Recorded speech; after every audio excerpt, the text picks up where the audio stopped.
Hello, and thank you for tuning in. My name is Craig Stenberg, and I serve as president of your Mount Calvary Lutheran Church Council. In these uncertain times, we are very fortunate and very blessed to have an extraordinary group of individuals providing solutions and leading us through these various crises that we presently face. I am very humbled and honored to serve with such an extraordinary group of people. Indeed, we are dealing with a situation that is beyond human scale. I believe that Pastor Buecheler, Pastor Robertson, DCE Bob, the Mount Calvary Council, and some select individuals who have risen to meet these challenges are all following the inspiration provided by the Holy Spirit. I wanted to take a few minutes to share with you the actions of the Council in recent weeks. Ordinarily, Council meetings are open to any members of Mount Calvary who wish to observe the proceedings. We are your elected Council, and we serve the Holy Spirit and you in that regard. During this COVID-19 situation, however, we have found it necessary to meet remotely using the technology available to us. We have not yet solved how to openly invite visitors to these virtual meetings. I'm therefore addressing you now to bring you up to date on Council discussions and actions. In the days since this crisis reached our shores, one existing issue as well as new issues wrought by the situation have necessitated 2 emergency council meetings and 3 meetings of the Executive Committee for Rapid Action. As one might understand, the consequences of an unprecedented shelter-in-place order created very rapidly changing landscape. These individuals who reprioritize our lives on a moment's notice in order to guide Mount Calvary through this initial period deserve our most sincere compliments, as you will find the decisions that became necessary were not always pleasant.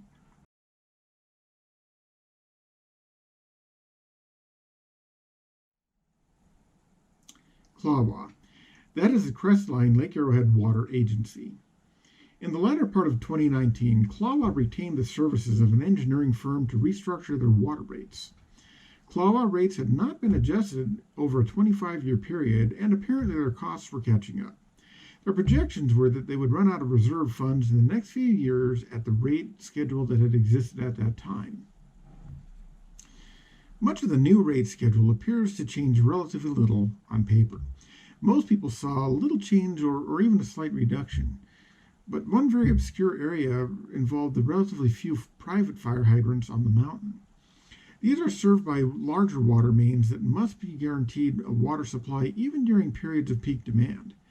The engineers' calculations of these rates produce enormous monthly increase for fire protection systems that never run except in an emergency. Our preschool at Mount Calvary was directed to have an 8-inch water system installed as a condition to occupy the new building. As a result of CLAWA's study, our rates for that line were increased 1,868% to over $450 per month from the $25 per month that had been in place in the 10 years since the building was completed. The Council, along with a number of Mount Calvary members and interested parties, attended the most recent meeting of the elected CLAWA board in early March. Our intent was to bring their attention to the fiscal impact of the new water rates and appeal to what we feel was flawed reasoning that derived the new rates. The end result of this meeting was that we were unsuccessful in swaying their opinion, despite the fact that each of the 5 elected members of the CLAWA board expressed significant shock and surprise at their own rate increase. At that point, we appointed our council vice president, Mark Campa, to explore our options, up to and including potential legal action. Mark explored the legal question through the Missouri Synod Pacific District Office and ultimately found that, while we do have a compelling case, the cost to pursue it would be at least as fiscally damaging as new water rates, and still would not guarantee success. Information Mark discovered during this inquiry led to one of our emergency council meetings, as a period to file a legal appeal to these rates was set to expire on April 30th. Based on Mark's findings and recommendation, the Council voted against taking legal action and instead commissioned an ad hoc committee to address this problem from a platform of improved relations, more sound business reasoning and practices, and enlist the other holders of private hydrants to our common cause. CLAWA is allowing customers facing hardships to postpone or reduce payments during the COVID-19 economic pause. As a council, we decided to use this period instead to continue our normal water payments and also make the disputed hydrant payments at a rate that our ad hoc committee calculated and presented to the CLAWA board as a more fair and equitable alternative. Christy Mrotzek applied her formidable mathematical skills to the models used by the engineering firm that CLAWA had hired, and also factored in typical water rates from other mountain communities to arrive at our proposed solution. We have also submitted letters to our elected representatives in the county as well as the state legislature. CLAWA is a function of the California state government, and our strategy is to back our position with gentle persuasion. Our prayers are that the CLAWA board will see this with greater wisdom. At present, this is where the CLAWA situation rests.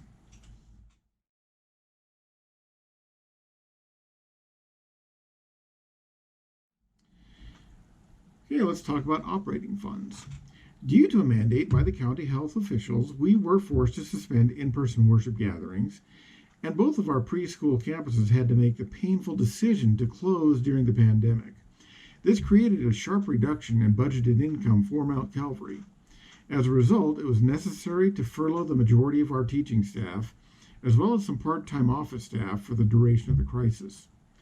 Other immediate cost reductions were made by applying to Thrivent to reduce our mortgage payment to an interest-only status until such time as services can begin and we can once again open our schools. This was an action voted on and approved by the council.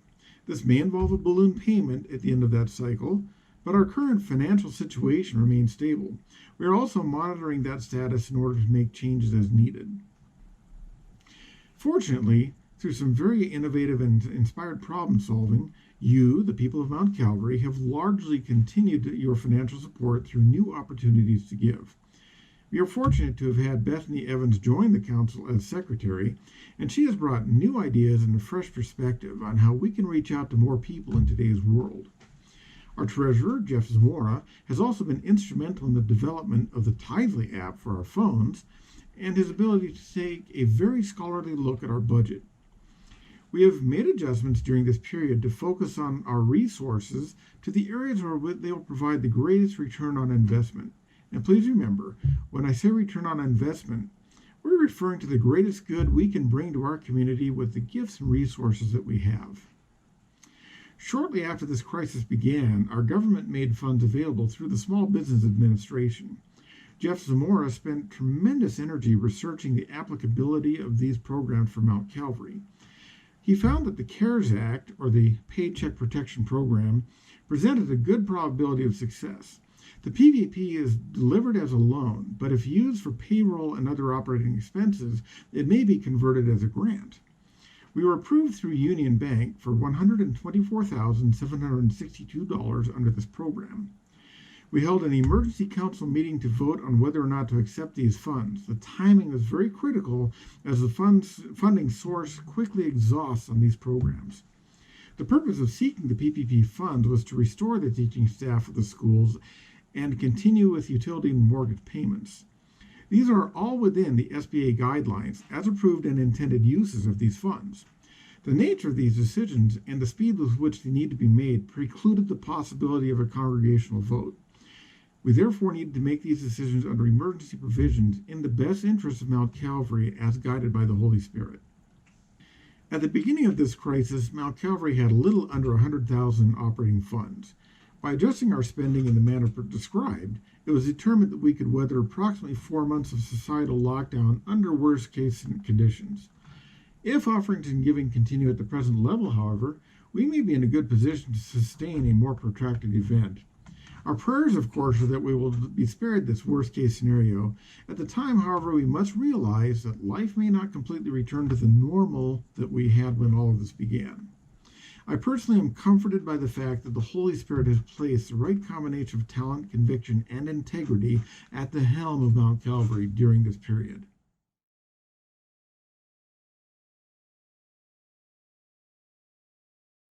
We hope to reopen our schools on June 1st. This will return an income flow to sustain our teachers, and more importantly, this will restore a vital service Mount Calvary provides for our community. Kim Kopecki and Vicki England have continued to work tirelessly navigating through this and preparing to reopen the doors. This is one reason we pursued the CARES Act, so that we can provide relief for our teachers and sustain them in this time and have a teaching staff for the children to return to. Wayne Giroux and the school board have worked very hard to keep this situation before the council and sometimes make difficult decisions on what to recommend.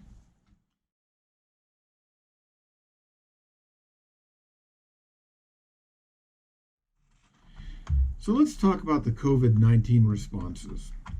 Many of you are asking, when can we come back to worship? Well, our Pacific District President has directed us to follow the guidelines of the CDC and our community officials. Pastor Buecheler recently forwarded correspondence from President Gibson on this matter. And the position of LCMS is that this is not a situation that's referenced in Acts 5:29, that we must obey God rather than man. It is more appropriate to reference the fifth commandment and Romans 13 to honor and obey those in authority over us. This is a real situation, and we have many members who fall under the higher risk category.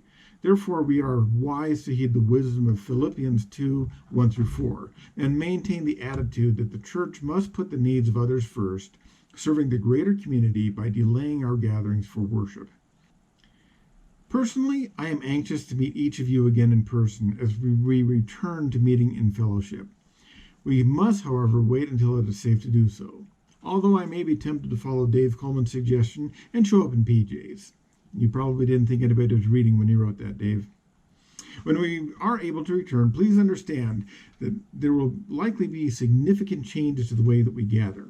Your council, your board of elders, Pastors Randy Buecheler, Greg Robertson, DCE Bob, have all been discussing ways in which we can render the sanctuary safe for gathering and also maintain the safety in between. Chris Aya, Don Neuschwander, and the Board of Trustees have been creating signage and mapping the sanctuary in order to comply with the county and CDC guidelines. This will have our sanctuary ready for immediate reoccupancy when that time comes.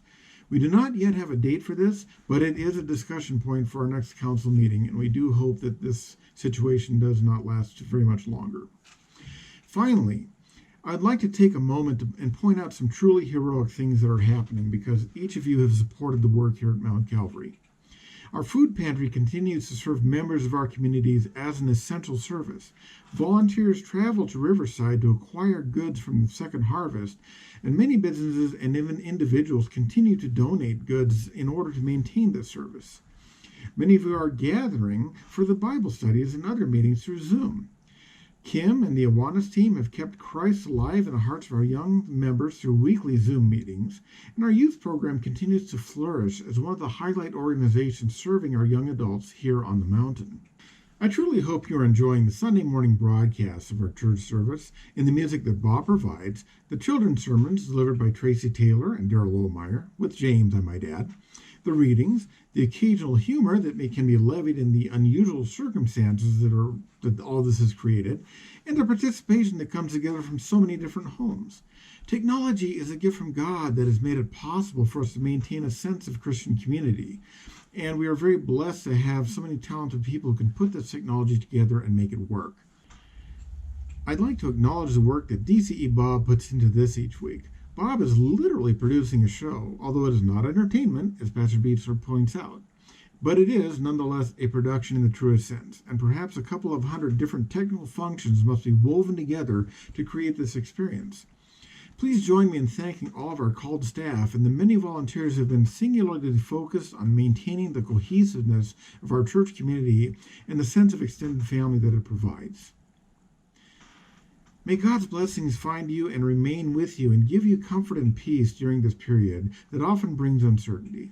If you have questions about how Mount Calvary is meeting these challenging times, please feel free to reach out to myself or any of the council members. We are in the directory, and we humbly serve you and the Holy Spirit.